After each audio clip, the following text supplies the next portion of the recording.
허위의 채권을 만들어낼 이유가 없잖아요. 내가 내는 변제금은 1대4의 비율로 배당이 되겠죠. 그 관계를 설명해 보라고 합니다. 남의 돈 빌려서 나도 마음대로 흥청망청 쓰고 그 배우자가 과소비가 너무 심하고 빚도 많고 법원 재판 가서 이행 권고 결정 받은 거. 자, 개인회생을 신청하게 되면 법원에서 항상 하는 조사 내용이 있거든요. 누가 신청을 하든 어떤 채무자가 개인회생을 신청하든 법원에서는 이런 점에 대해서는 무조건 조사를 한다, 이런 게 있습니다. 조사를 받기 전에 미리 알아두면 도움이 되겠죠. 자, 첫 번째는 지인 채무입니다. 이게 왜 문제가 되냐면, 자, 채무는 크게 두 종류가 있는데 하나는 금융권에 대한 채무가 있고 하나는 개인 채무가 있죠. 거래처나 친구나 직장 동료나 이런 개인 채권들이 존재를 합니다. 개인 채권들이 문제가 되는 이유가 금융권 같은 경우는 허위의 채권을 만들어낼 이유가 없잖아요. 내가 국민은행에 돈을 빌린 적이 없는데 빌렸다고 채권자 목록을 작성해서 낼 이유가 없다고요. 근데 내가 국민은행에서 1억을 빌렸는데 홍길동 씨한테는 4억을 빌렸다고 허위로 기재해서 제출을 했다고 생각해 봅시다. 내가 내는 변제금은 1대4의 비율로 배당이 되겠죠. 내가 한 달에 100만원을 변제하면 법원에서 그 100만원을 받아서 국민은행에 20만원 주고 홍길동 씨한테 80만원을 주게 되겠죠. 그러면 법원 입장에서는 의심이 들겠죠. 이 채무자가 허위의 개인 채권자를 만들어내거나 또는 1,000원 빌려놓고 10,000원 빌렸다고 부풀려가지고 배당금을 더 주려고 이렇게 거짓말을 하는 것이 아닌가 의심을 하게 됩니다. 그래서 개인회생을 신청할 때 채권자 목록에 금융권이 아닌 개인이 적혀 있는 경우에 법원은 관계가 무엇인지 물어봅니다. 상거래처인지 아니면 친구나 직장 동료인지 그 관계를 설명해 보라고 합니다. 그 다음에는 채무 발생 경위를 물어봅니다. 거래 대금인데 마지막에 못 준 건지, 용역을 줬는데 마지막 대금을 지급하지 못한 건지, 친구니까 돈을 빌린 건지, 직장 동료니까 투자하라고 돈을 받은 건지, 이 차용 경위가 무엇인지 물어봅니다. 그 다음에는 소명 자료를 물어보겠죠. 빌린 돈이 있으면 이체받은 내역이 있을 거 아닙니까? 아니면 차용증을 적었다든지 공증을 작성했다든지 저 거래처에서 나한테 돈 갚으라고 지급 명령이나 소송을 보내서 내가 패소를 했다든지 돈을 빌린 게 사실이라면 증빙할 자료가 있을 거 아닙니까? 그게 뭔지 물어보는 겁니다.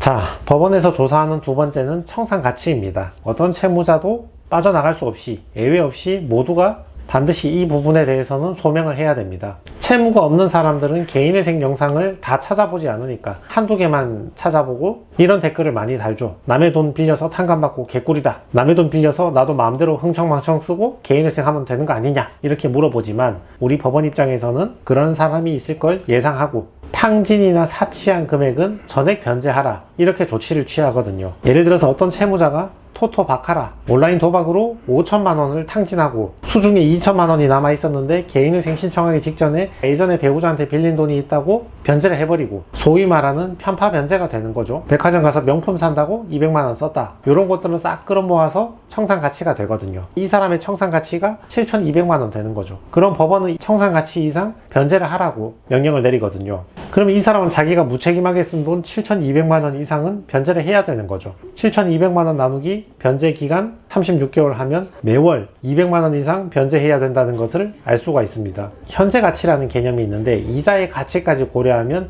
실제로는 200만원보다 조금 더 변제하게 됩니다. 만약에 청산가치 반영할 게 없다고 가정해 봅시다. 내가 사치나 탕진한 게 하나도 없어. 그리고 가지고 있는 재산도 없다. 그런 경우에는 내 월급이 250만원인데 부양가족이 2인일 경우에 250만원 빼기 220만원은 월 30만원이죠.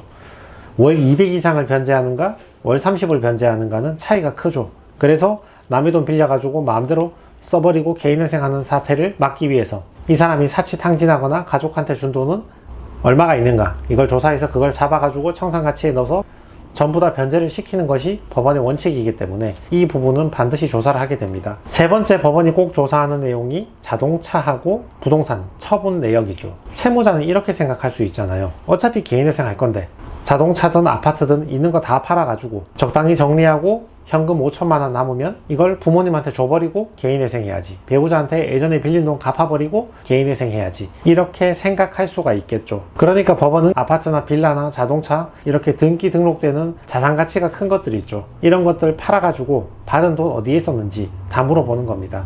아파트를 최근에 팔았는데 매각 대금이 3억이었다. 그거는 매매계약서나 등기부를 보면 드러나니까 기존에 담보대출 변제한다고 2억을 썼고 수수료하고 세금 낸다고 2,800만 원을 썼다 이렇게 법원에 보고하면 법원이 다시 물어보는 거죠. 그러면 남은 7,200만 원은 어디에 갔냐? 받은 돈은 3억인데 나간 돈은 2억 2,800이니까 7,200만 원이 비지 않느냐? 이거 어디 썼냐? 그걸 병원비에 썼다거나 신한은행 기존의 신용대출을 변제했다거나 이렇게 사유가 명백하게 나오면 되는데 탕진을 했다거나 가족한테 줬다거나 또는 자기가 생각해도 잘못 사용한 게 있으니까 설명을 못 한다거나 이런 경우에는 그 금액도 그대로 청산가치에 반영이 돼서 그걸 변제를 시키는 거죠.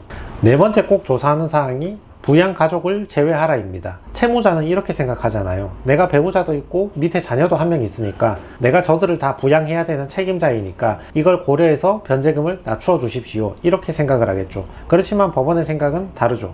배우자는 성인인데 스스로 일해서 먹고 살면 되지 왜 채무를 탕감받으러 들어오는 채무자가 굳이 배우자 생활비까지 부담을 해야 되는가? 자녀는 배우자가 있으니까 배우자가 자녀를 부양하면 되지 이렇게 생각을 하죠. 그래서 본인이 있고 배우자가 있고 미성년 자녀가 한 명이 있다고 가정을 했을 때 채무자 본인의 생각은 내 월급이 300만 원이라면 280만 원 빼고 월 20만 원만 변제하면 되는 거 아닙니까? 이렇게 생각을 하지만 법원은 1인 생계비 135만 원만 공제해 주겠다 또는 많이 반영해줘도 자녀 한 명은 부부가 0.5명씩 부양을 하면 되는 거니까 1.5인 생계비 170만 원만 인정해 주겠다. 법원은 이렇게 생각하는 것이 원칙입니다. 참고사안 하나 보시면 금방 이해가 되실 겁니다. 이분이 채무가 발생했던 경위는 결혼을 했는데 그 배우자가 과소비가 너무 심하고 빚도 많고 그래서 채무자가 대신 갚아주고 살다 보니까 점점 채무가 늘어나서 결국 이혼을 했다. 근데 아버지하고 함께하는 자영업도 가격이 폭락하는 바람에 점점 힘들어졌다. 새로운 여성분을 만나서 결혼을 했지만 그분이 임신을 하고 들어가는 돈은 점점 늘어나고 기존의 이자 갚기도 힘든데 아버지께서 암수술까지 받으시면서 더욱 형편이 힘들어졌다. 자, 이게 이분의 실제 보정 권고인데 시작하자마자 개인 채권의 경우 당사자 간에 허위로 채권을 만들거나 채권을 부풀리는 경우가 있으니까 채권자와의 관계, 차용 경위, 입금 내역, 증명 자료를 제출하시기 바랍니다. 바로 보정 권고가 나오게 되죠. 그 다음 내용 보시면 도박, 개인에게 변제한 금액, 지나친 낭비, 명품, 가족한테 보내준 돈, 성형, 가족 간 선물 금액 이런 것들은 전부 청산가치에 반영해서 그 금액 이상을 변제하라는 것이죠. 도표를 보시면 한 번 지출할 때 50만 원 이상 입출금한 내역 어디에 썼는지 전부 설명해봐라. 그 50만 원 이상 쓴 돈 중에서 도박하거나 낭비했거나 탕진했거나 친인척한테 준 돈은 전부 청산가치에 반영시키겠다. 이런 의도로 물어보는 것입니다. 자, 보정 권고에서 부동산 바로 물어보죠. 부동산을 매매한 경우에는 그 매매 대금 및 사용처에 관한 증거자료, 이체했던 내역들을 제출하고 자동차의 경우도 매매하였다면 매매 대금이 얼마인지 그 돈 어디에 썼는지 계좌 내역을 제출해보라. 부양가족도 바로 물어봅니다. 경제활동이 가능한 배우자, 즉 성인의 배우자가 있는데 왜 본인이 배우자하고 자녀를 전부 부양하겠다고 그렇게 신청을 했는가? 특별한 사정이 없다면 본인 한 명하고 자녀 0.5인 합쳐서 1.5인 정도의 부양료만 주장하라. 이렇게 보정 권고를 내립니다. 만약 본인이 자녀 한 명을 전부 부양하겠다고 주장한다면, 즉 2인의 생계비를 주장하고 싶다면 부양의 필요성을 증명해봐라. 배우자가 경제활동을 하지 않고 배우자가 경제활동이 불가능하고 배우자 소득 내역이 전혀 없고 배우자가 재산도 전혀 없다는 것을 증명해보라. 이렇게 보정 권고를 내립니다. 이 채무자 같은 경우는 개인 채권자가 많아서 그 사람들이 자기한테 소송한 내역들이 있었거든요. 인터넷으로 나이 사건 검색하면 자기 소송 받은 거 조회할 수 있잖아요. 그거 캡처해서 출력해서 제출하고 법원 재판 가서 이행 권고 결정 받은 거 그것도 결정문 제출하고 이 증거들을 제출해서 개인 채권이 진실하다. 그래서 채권자 목록에 넣어서 탕감해달라. 이렇게 제출을 했습니다. 그리고 이분의 변제 계획표를 보시면 월급 277만원에서 그 당시 2인 생계비 207만원 정도를 공제를 받았거든요. 그래서 월 70만원 36회 변제해서 2,500만원 정도 변제하는 것으로 결정을 받았습니다.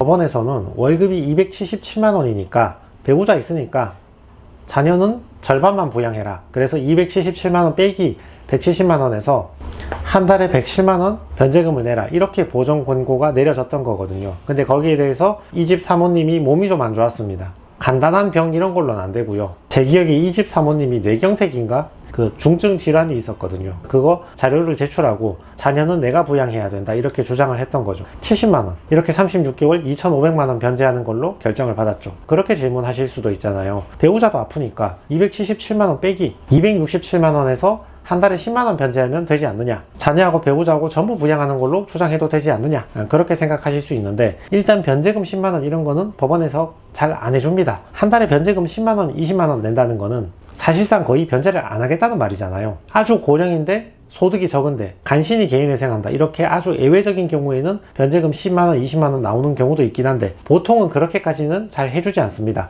어느 정도는 변제를 하길 바라는 거죠. 그리고 이 채무자의 청산 가치를 보시면 2,300만원 있었거든요. 보통 채무자라 해도 2천이나 3천 정도의 재산이 있는 경우가 많이 있으니까, 청산 가치 이상 변제를 해야 되니까, 그러면 이 사람은 2,300 이상은 변제를 해야 되거든요. 그러니까 한 달에 70만원 변제해서 36개월 하면 2,500은 변제하는 거니까 요 정도는 변제를 해야 되는 거죠. 그게 이분의 채무의 38%를 변제하고 62%를 탕감받는 변제 계획안이었습니다.